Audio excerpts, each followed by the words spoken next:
News concerning Yellowstone Supervolcano. The USGS warns of devastating eruption as largest earthquake ever was identified. Scientists like Mike Poland, who is in charge of Yellowstone Volcano Observatory, warned of its devastating power as the expert revealed the largest earthquake ever recorded in the area. The caldera inside Yellowstone National Park is called a supervolcano due to the global implication it would cause in the event of an eruption. It was formed during the last three big events, the super eruptions, over the past 2.1 million years, and is consistently monitored by USGS for signs of anything out of the ordinary.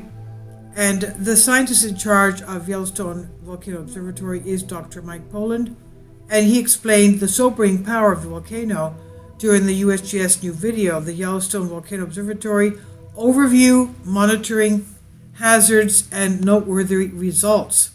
And he said the most well-known hazards are the big explosions, and that's what everyone talks about. Everyone knows about the giant world-ending explosions.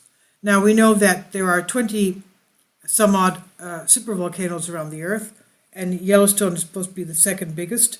It has over 60% of the world's geysers and over 10,000 hydrothermal areas. Kindly support my Patreon channel because YouTube has again demonetized my YouTube channel. You'll find at least 5 videos that are sensitive or maybe centered on some platforms. They will be beneficial and informative for you. You'll find the link below in the description box. Thank you for your support.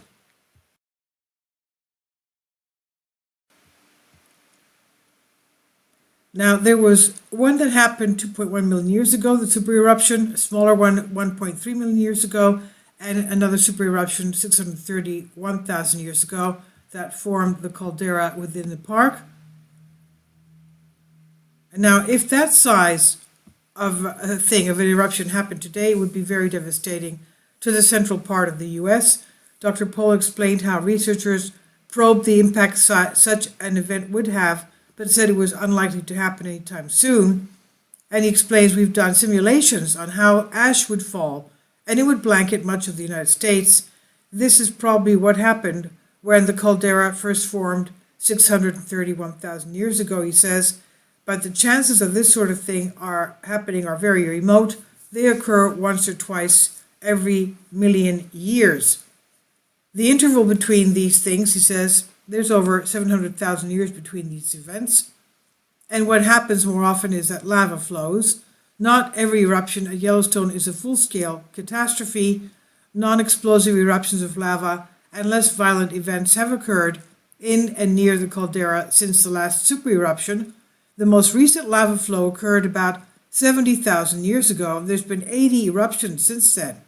These are still dangerous, he said, with rivulets of magma forcing their way out of the eruptive events, which can spew lava and gas to the surrounding areas. And Poland added, since the last big Yellowstone eruption explosion 631,000 years ago, there have been about 24 lava flows. The initial pulse of lava flow activity was 500 to 600,000 years ago, and you might get a few every 100,000 years or so. The area is full of faults as well, and this is because Yellowstone is on the edge of the western U.S. extensional province. He said we call it the basin and range area. That area is being pulled apart by tectonic forces, so there are faults everywhere. Poland detailed the chilling consequences of these faults. He says if you've got a lot of faults, you've got a lot of earthquakes as well, and most of these earthquakes are very small, magnitude 1, 2, maybe 3. You don't really feel them.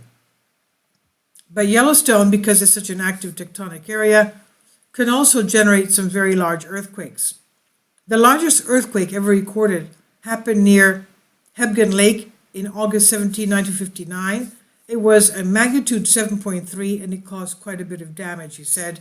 In fact, it caused a landslide that dammed the Madison River, resulting in dozens of people losing their lives. It was, as we know, a August vacation area, and created what's now known as Quake Lake, which you can go and visit today, he said.